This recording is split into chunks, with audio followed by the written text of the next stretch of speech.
Le FSD Beta V12.12 est déployé auprès des clients Tesla. La version 12.12 de Tesla FSD est en cours de déploiement auprès des clients. La nouvelle mise à jour promet des progrès significatifs pour le logiciel de conduite autonome. Selon les notes, ça dit, alors FSD Beta V12 met à niveau la pile de conduite des rues de la ville vers un réseau neuronal unique de bout en bout formé sur des millions de clips vidéo remplaçant plus de 300 000 lignes de code C++. Les clients qui ont déjà testé la version bêta 12.12 du FSD sur la route ont indiqué que la mise à jour améliore considérablement le logiciel autonome de Tesla.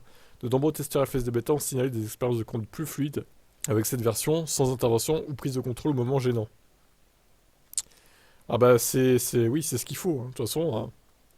Cette voiture n'entrera jamais en collision si vous allumez cette chose, même dans des environnements non structurés, a déclaré Daval Schroff.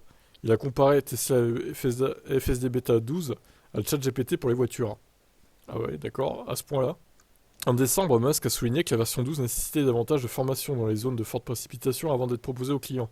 Il serait intéressant de voir si la version 12.12 améliore les performances du FSD Beta dans ces zones où il pleut beaucoup. Musk a également déclaré que le V12 perdrait la version bêta de son nom, marquant une étape importante pour le logiciel autonome. Très bien.